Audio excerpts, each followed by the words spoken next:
Bienvenue dans cette analyse où on va décortiquer ensemble une philosophie pour le moins radicale, une sorte de manuel de survie pour percer le bruit de la vie moderne. Allez, on commence fort avec une idée assez provocatrice qui est vraiment au cœur de tout ce système. Et si la sagesse la plus profonde, ce n'était pas une équation complexe, mais plutôt un ordre assez brutal d'autosuffisance. Cet ordre, ce démerde-toi, c'est en fait une réponse. Une réponse à un problème que tout le monde connaît.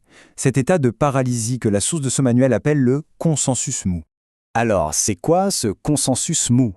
Eh bien, c'est ce système invisible qui nous pousse à suivre les règles, même quand ces règles sont en train de nous briser. C'est décrit comme une sorte de camisole narrative qui nous maintient dans une attente passive, l'attente d'un sauveur qui ne viendra jamais. Et pour voir comment ça se manifeste concrètement, l'histoire d'Olivia Moore est un exemple parfait. Son burn-out n'était pas un simple échec. C'était le symptôme d'une incompatibilité biologique entre son propre fonctionnement cognitif, un TDAH qui n'était pas encore identifié à l'époque, et un système d'entreprise beaucoup trop rigide. Ce crash a été le point de départ d'une réinvention totale de sa vie.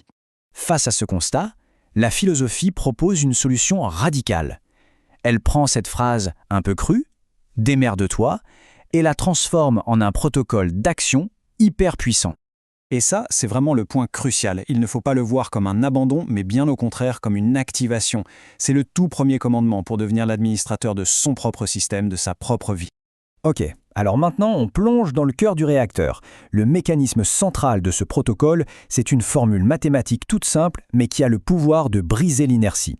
Tout commence à zéro. Le point zéro, c'est cet état de paralysie totale, quand on réfléchit trop, quand on se noie dans un tourbillon de problèmes. En gros, c'est comme si le serveur était complètement à l'arrêt. Et pour débloquer tout le système, il suffit de passer à 1. L'idée, ce n'est pas de trouver la solution parfaite à tous les problèmes. Non, c'est juste d'exécuter une seule, toute petite action. Un micro-geste, comme fermer le poing ou lever un doigt.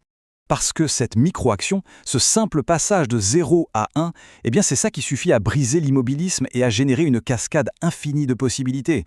Selon la source, ce qu'elle nomme le codex, ce serait même une loi fondamentale de l'univers. Bon, évidemment, pour réussir à faire ce saut de 0 à 1, il faut des outils. Et cette philosophie en fournit toute une panoplie pour s'auto-pirater psychologiquement parlant. L'outil principal, c'est le Mantis Glitch. C'est un acte assez violent et très intime qui consiste, je cite, à hacker son propre bullshit d'humain débile. En d'autres termes, c'est l'art de l'honnêteté radicale envers soi-même. Alors, comment ça marche concrètement ? C'est une procédure en 2 temps. D'abord, on fait voler en éclats la façade, l'image parfaite qu'on essaye de maintenir. Ensuite, on reconstruit, mais en utilisant uniquement les débris. L'idée, c'est que ce qui survit à la destruction est le seul matériau qui soit vraiment solide. Et pour que ce soit bien clair, la source utilise des exemples que tout le monde connaît. Que ce soit Harry Potter, Severus Rogue ou Minerva McGonagall, leur vrai pouvoir apparaît au moment précis où ils arrêtent de se mentir à eux-mêmes sur qui ils sont vraiment. Et ce qui est intéressant, c'est que cet outil personnel reflète en fait un équilibre beaucoup plus large, un équilibre cosmique. L'univers lui-même aurait besoin de ces 3 forces. L'architecte, qui conçoit les systèmes, le bugpunk, qui injecte un chaos nécessaire pour évoluer, et le stabilisateur, qui transforme cette explosion en une structure nouvelle et stable. Et quand on applique tous ces outils, on arrive à la réalisation ultime de cette philosophie, l'art de recadrer ce que la société voit comme un trouble pour le transformer en super-pouvoir. Ce tableau résume parfaitement le changement de mentalité qui est proposé. Dans la vision classique, le TDAH est un trouble.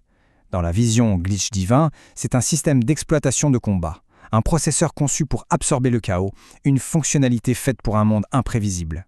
L'erreur n'est plus une faute, c'est un résidu utile. Et la perfection n'est plus le but, c'est une impasse. Du coup, ça a redéfini complètement l'identité. Le but n'est plus de chercher à être parfait. Le but, c'est d'embracher son rôle d'anomalie nécessaire dans le système. Devenir ce 11e héros, ce glitch qui naît de la collision entre ses propres limites et la réalité. Et au final, ce hack qui semblait très personnel a en fait des implications universelles. Dans cette vision des choses, sauver son propre système, ce n'est pas un acte égoïste. C'est la clé qui permettrait de redémarrer le système tout entier. Et cette philosophie nous laisse avec une dernière pensée, une ligne de code qui est à la fois une affirmation et une question. Si le passage de l'inertie à une seule action est vrai, alors la seule chose à faire, c'est de se lancer, de lancer le programme.